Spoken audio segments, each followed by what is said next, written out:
Hi guys, welcome to a new episode on the channel. Today we'll be talking about Nick Arnold's masterpiece of sound. Sounds dreadful. This is the old version, not the updated version. So, let's get started. Now, what is this book about? First of all, as the name suggests, it talks about sounds. Sounds and how it can affect you. And even the voice that is coming from your TV or phone, most likely. Or laptop. Yeah, that's how a lot of things we affect is sound is like. Sound can be very just gentle, like this sort of sound. And another one might be sort of ungentleish. 3, 2, 1. Like that. That's how a lot of sounds can be, actually. That's why we say they're dreadful and all that stuff. Sometimes they can even hurt your ears, so don't even think of trying to play loud music. Shout at your teenage brothers or sisters if you have one next time they play very loud music. Unless they are very much science-like from age 1 or 2. Never mind. Now, all these sounds might be hurting my brain myself, but it might also be hurting your brain, such as loud sounds. Nobody surprised? Goody. And of course, you can do a lot of experiments with sounds before you can even learn about them. That's how sounds are actually. They're like waves you might see on screens. Now, these waves are not any ordinary waves. They are sound waves. Sound waves, everybody has been trying to record the speed of sound, and they actually got very close to it.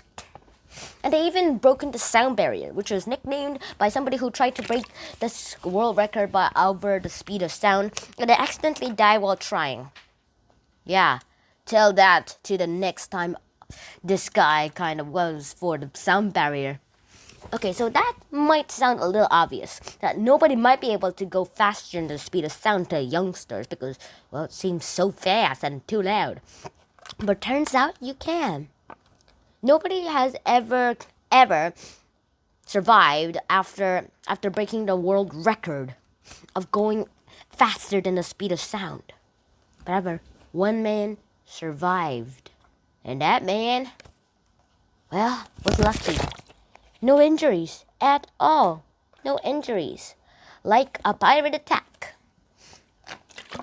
Now these sounds might be kind of supinish to you nowadays. But however, it might seem to you that they are literally sort of cowish.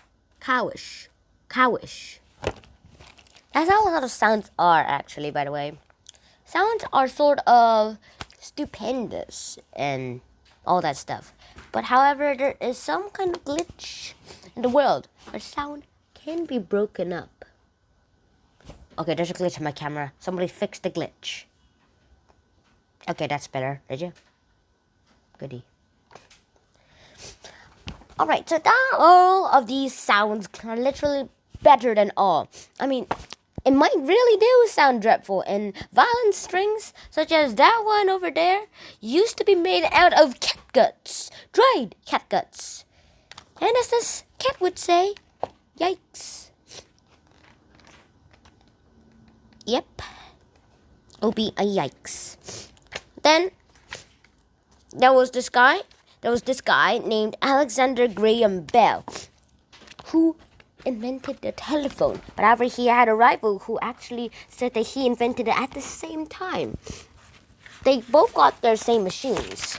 But then Alexander Graham Bell just got his patent on Valentine's Day at 12 o'clock. 12 o'clock exactly. And just 2 hours exactly later, at 2 p.m., the other inventor trying to give out his patent. But then it was said that Bell already gave out his patent. That was already similar. And that's how patents work. You need to make sure that you get there first. Sometimes you have to leave early in the morning, like 5 a.m. just to get your patent. if the pattern service actually does does work until then.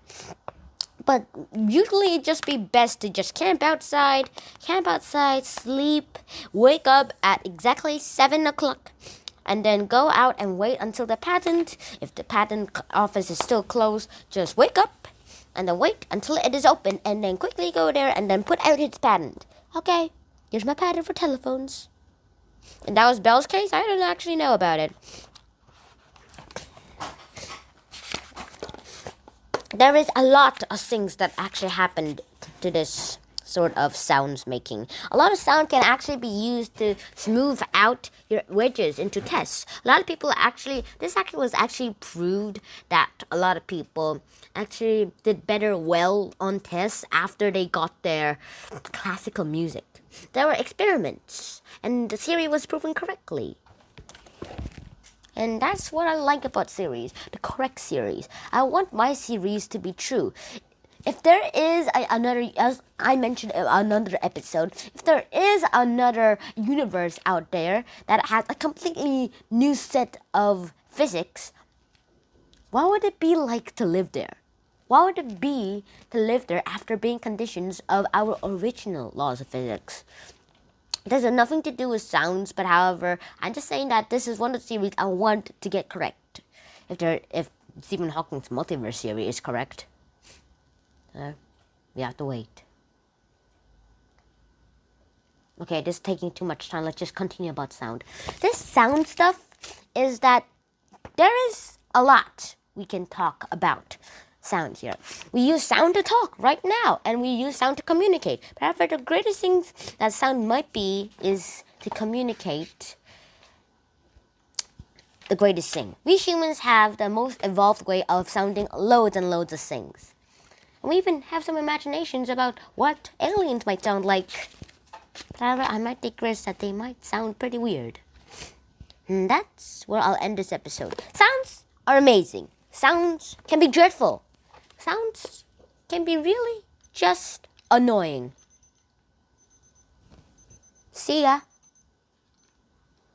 Subscribe to this channel. Hit the like button and hit the bell button to get all my videos. See ya in the next episode. Shinhan out. And remember, sounds are great.